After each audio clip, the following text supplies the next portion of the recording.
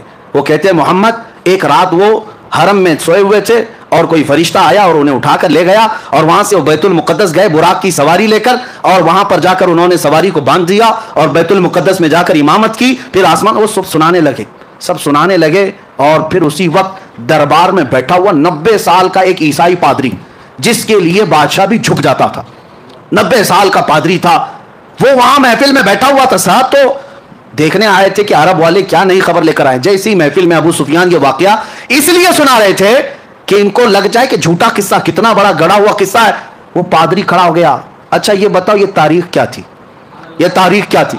تو ابو سفیان نے کہا وہ 27 رجب کی تاریخ تھی۔